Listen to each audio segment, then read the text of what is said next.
नमस्कार, मैं चुनचुन कुमार। स्वागत है झारखंडी हिंदी न्यूज पर। चलिए जानते हैं आज की छोटी बड़ी सभी महत्वपूर्ण खबरों को। निजी स्कूलों के बारे में यह खबर आप भी जानिए। सरकार ने लिया बड़ा फैसला। निजी स्कूलों के लिए हेमंत सोरेन सरकार ने बड़ा फैसला किया है। राज्य सरकार निजी स्कूलों को केंद्रीय माध्यमिक शिक्षा बोर्ड तथा council of Indian school certificate examination से संबद्धता प्राप्त करने हेतु अनापत्ति प्रमाण पत्र 45 दिनों में अनिवार्य रूप से प्रदान करेगी, बशर्ते स्कूल इसके लिए आवश्यक अर्हता रखते हो। राज्य सरकार ने ईज ऑफ डूइंग बिजनेस के तहत अनापत्ति प्रमाण पत्र निर्गत करने की प्रक्रिया को ऑनलाइन करते हुए इसे झारखंड राज्य सेवा देने की गारंटी अधिनियम 2011 के दायरे में लाया है। स्कूली शिक्षा एवं साक्षरता विभाग ने इस संबंध में अधिसूचना जारी कर दी है। राज्य सरकार द्वारा लिए गए निर्णय के अनुसार निजी स्कूलों को सीबीएसई या आईसीएसई से संबद्धता प्राप्त करने हेतु एनओसी प्राप्त करने की पूरी प्रक्रिया 45 दिनों में पूरी की जाएगी। फरवरी से नगर निगम में नहीं बन पा रहा मैरिज सर्टिफिकेट। धनबाद नगर निगम में फरवरी माह से विवाह का प्रमाण पत्र नहीं बन रहा है। हर दिन लोग यह जानने के लिए पहुंच रहे हैं कि आखिर कब तक प्रमाण पत्र बनना शुरू होगा। किसी को वीजा के लिए आवेदन करना है तो किसी को मुख्यमंत्री कन्यादान योजना चाहिए। प्रमाण पत्र न बन पाने से परेशानी बढ़ती जा रही है। निगम में इस समय लगभग 64 आवेदन पेंडिंग है। निगम का तर्क है कि सर्वर काम नहीं कर रहा है। कुछ तकनीकी समस्या होने के कारण प्रमाण पत्र बनाने में परेशानी हो रही है। इस पर नगर आयुक्त सत्येंद्र कुमार ने अपने मातहत कर्मचारियों को निर्देश दिया है कि जरूरत पड़े तो धनबाद एनआईसी से संपर्क करें और प्रमाण पत्र हर हाल में जारी करें, कोई भी वापस ना जाए। झारखंड में अब नई नियमावली के आधार पर होगी शिक्षकों की नियुक्ति। झारखंड में अब नई नियमावली के आधार पर शिक्षकों की नियुक्ति होगी। विधानसभा में बुधवार को भारतीय जनता पार्टी के भानु प्रताप शाही के एक सवाल का जवाब देते हुए पेयजल एवं स्वच्छता मंत्री मिथिलेश ठाकुर ने कहा कि पिछली सरकार की नियमावली की खामियों के कारण 600 से ज्यादा मामले न्यायालय में लंबित हैं। इसके समाधान के लिए सरकार नई नियमावली बना रही है। इसी के आधार पर अब शिक्षकों की नियुक्ति होगी। शाही ने सरकार से शिक्षकों के रिक्त पदों पर सीधी नियुक्ति की मांग करते हुए कहा कि इसमें विपक्ष सहयोग करेगा। जवाब में श्री ठाकुर ने कहा कि सब जानते हैं कि पूर्ववर्ती सरकार में राज्य के पारा शिक्षक और उत्तीर्ण पारा शिक्षकों का क्या हश्र हुआ था। उन्होंने कहा कि जेटेट बस एक पात्रता परीक्षा है, केवल इसके आधार पर नियुक्ति नहीं होती है। इसके लिए नियमावली तैयार की जा रही है, यह क्रियान्वयन है। इसे बन जाने के बाद नियुक्ति की प्रक्रिया शुरू होगी। कोरोना की एक और लहर से चिंता में सरकार। हेल्थ सेक्रेटरी ने सभी जिलों के डीसी को दिए जांच बढ़ाने के निर्देश।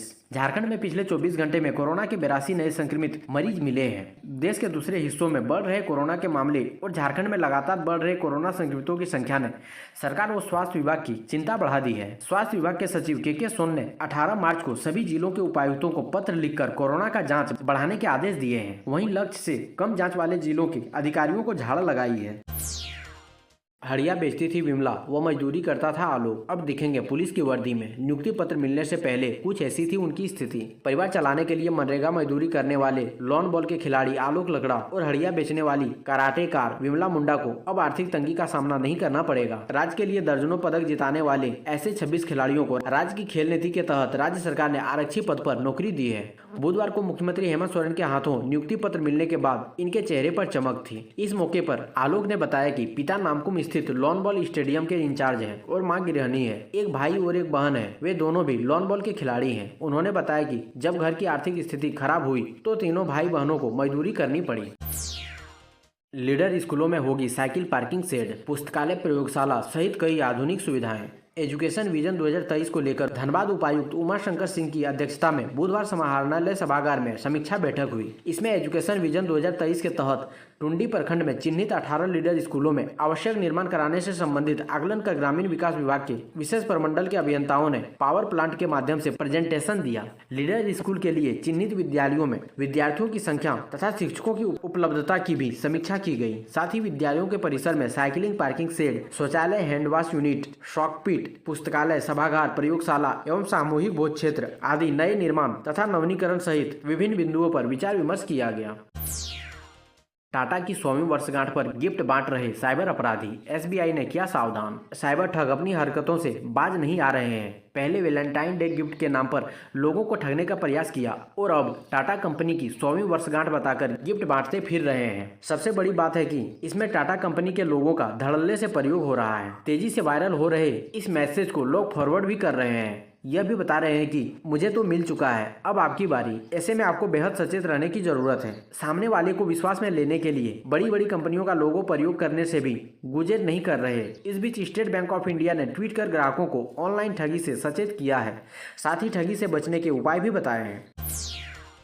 अब घर बैठे पता चलेगी रेलवे पार्सल की जानकारी। रेलवे उपभोक्ताओं को अब पार्सल को लेकर परेशान नहीं होना पड़ेगा। बुक करने के बाद सामान समय से गंतव्य पर पहुंचेगा। उपभोक्ताओं के मोबाइल फोन पर बुकिंग से लेकर लोडिंग और अनलोडिंग तक की अपडेट जानकारी मिलती रहेगी। रेलवे बोर्ड द्वारा पार्सल मैनेजमेंट सिस्टम के तहत पार्सल को डिजिटल प्लेटफॉर्म पर लाने की बाकायदा चल रही है। शुरुआती 3 चरण में कोडरमा, धनबाद समेत देश भर के 730 स्टेशनों पर इसे लागू किया जाएगा। सीएम हेमंत सोरेन ने कहा, अब रेलवे स्टेशनों पर भी होगी कोरोना की जांच। वैक्सीनेशन की व्यवस्था भी पंचायत स्तर पर। प्रधानमंत्री संग वीडियो कॉन्फ्रेंसिंग में मुख्यमंत्री हेमंत सोरेन ने राज्य में कोरोना की मौजूदा स्थिति से उन्हें अवगत कराया।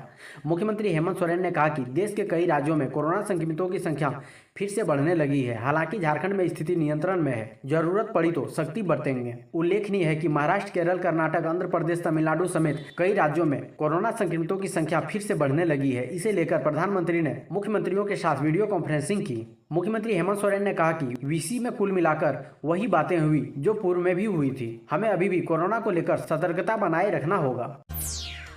तंबाकू उत्पाद बेचने के लिए पान दुकानों को लेना होगा लाइसेंस। धनबाद निगम ने कार्रवाई के लिए बनाई टीम।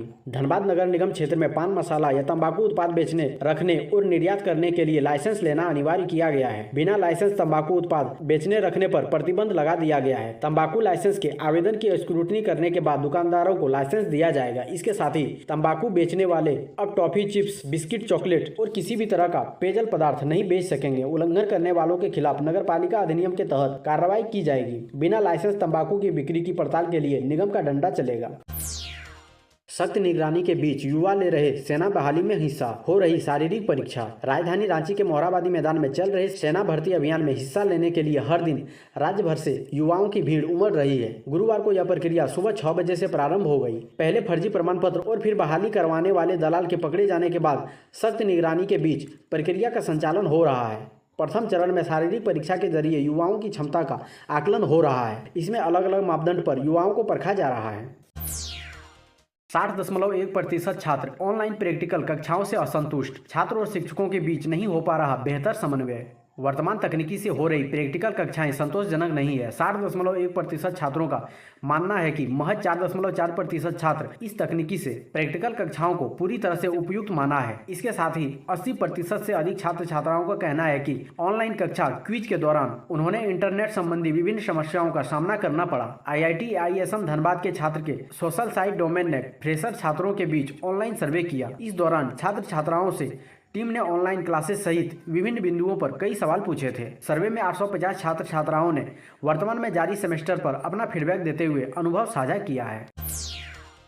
जमीन विवाद में सांसद निशिकांत दुबे की पत्नी अनामिका गौतम को राहत। झारखंड हाईकोर्ट से गोड्डा सांसद निशिकांत दुबे की पत्नी अनामिका गौतम को बड़ी राहत मिली है। जस्टिस आनंद सेन की अदालत ने जमीन खरीद से जुड़े मामलों में दर्ज प्राथमिकी को निरस्त कर दिया है। देवघर में एक जमीन की खरीद मामले में उनके विरुद्ध प्राथमिकी दर्ज की गई थी, जिसे निरस्त करने की मांग को लेकर हाईकोर्ट में याचिका दाखिल की गई थी। पूर्व में सभी पक्षों की बहस पूरी होने के बाद अदालत ने इस मामले में फैसला सुरक्षित रख लिया था। गुरुवार को अदालत ने फैसला सुनाते हुए उनके खिलाफ दर्ज प्राथमिकी निरस्त करने का आदेश दिया।